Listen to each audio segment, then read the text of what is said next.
আসসালামু আলাইকুম। আজকে আমরা দেখব কিভাবে সেভ টুল বাড়া নিয়ে ব্যবহার করা যায়। তার জন্য আমরা একটা ব্রাউজারে যাব।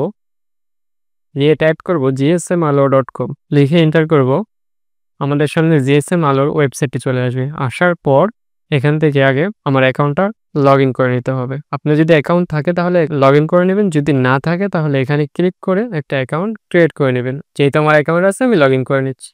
অ্যাকাউন্ট লগইন হয়ে গেলে সার্চ বারে এসে টাইপ করব সেভ টুল রেন্ট। সেভ টুল রেন্ট লেখার সাথে আপনাদের সামনে সেভ টুলে যতগুলো রেন্টের সার্ভিস আছে মানে ভাড়ার সার্ভিস আছে সবগুলো চলে আসবে।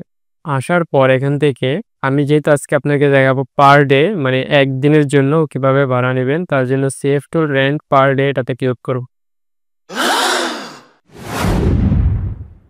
তারপর আমাদের সামনে এই পেজটি চলে আসবে। আসার পর এখান থেকে কিছু ইনস্ট্রাকশন দেওয়া আছে, এগুলো পড়ে নেবেন। চাইলে আপনি এখান থেকে টুলটা ডাউনলোডও করতে পারবেন। তারপর আমি একটু নিচে যাব, এখান থেকে অ্যাড টু কার্ডে ক্লিক করব। সবকিছু ঠিকঠাক থাকলে চেক আউটে ক্লিক করে দেব। তারপর আমাদের সামনে এই পেজটিও চলে আসবে। আসার পর এখান থেকে আমি একটু নিচে যাব, এখানে আমাদের পেমেন্ট করতে হবে। পেমেন্টের জন্য 3টা সার্ভিস দেওয়া আছে, বিকাশ, রকেট, নগদ। যেকোনো একটা দিয়ে পেমেন্ট করব। আমি এটা বিকাশে পেমেন্ট করব, তাই বিকাশ সিলেক্ট করছি। এখানে একটা নাম্বার দেখাচ্ছে বিকাশ নাম্বার, এটাতে আমি সেন্ড মানি করব। কত টাকা সেন্ড মানি করব?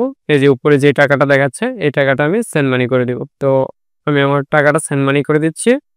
সেন্ড মানি করা হয়ে গেলে আমি যে নাম্বার থেকে সেন্ড মানি করছি তার নাম্বারটা দেব। সেন্ড মানি যে করেছি তার একটা ট্রানজ্যাকশন আইডি আছে, ট্রানজ্যাকশন আইডিটা আমি এখানে দিয়ে দেব।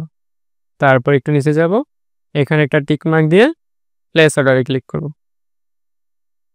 আমার অর্ডারটি হয়ে গেছে, আমাকে থ্যাংক ইউ জানিয়ে দেওয়া হয়েছে। এখন অর্ডারটি কী অবস্থা আছে তা দেখার জন্য মেন আইকনে মাউসটা ধরে অর্ডারসে ক্লিক করব। প্রথমে যে অর্ডারটি দেখতে পাচ্ছেন এটা হচ্ছে আমার অর্ডার আইডি এবং এটা হচ্ছে অর্ডার ডেট। অর্ডারটি অন হোল্ডে আছে। আর এটা হচ্ছে আমার কত টাকা আমি পে করছি এখানে দেখাচ্ছে।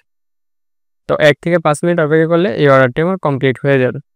আমি ততক্ষণ পর্যন্ত অপেক্ষা করব। কিছু সময় অপেক্ষার পর আমরা যদি পেজটাতে এসে আবার রিলোড দেই তাহলে দেখতে পারবো আমার অর্ডারটি কমপ্লিট হয়ে গেছে। এখন অর্ডার তো কমপ্লিট হলো। আইডি পাসওয়ার্ডের জন্য আমরা ভিউতে ক্লিক করব। এখানে আমার আইডি দিয়ে দেওয়া হয়েছে সেভ টুলের এবং পাসওয়ার্ড দিয়ে দেওয়া হয়েছে। তো আমি লগ ইন করে দেখব এটা কাজ করতেছে কিনা। তার জন্য আমি সেভ টুলটা ওপেন করব এবং এখান থেকে আইডিটা কপি করব এবং আইডিটা পেস্ট করে দেব। সেম ওয়েতে পাসওয়ার্ডটা কপি করব, পাসওয়ার্ডটা পেস্ট করে দেব। তারপর আমরা লগ ইনে ক্লিক করব। তো লগ ইনে ক্লিক করার পর আমার সেভ টুলটা লগ ইন হয়ে গেছে। তো দেখতেই পারলেন খুব সহজে অর্ডার করে সেভ টুল বাড়া নিয়ে আমি একদিনের জন্য এই সেভ টুলটা ব্যবহার করতে পারবো এবং টুলটা যদি কেটে যায় তাহলে আমি আবার এখান থেকে আইডি পাসওয়ার্ড নিয়ে লগ ইন করে চালাতে পারবো। আশা করি বুঝতে পেরেছেন।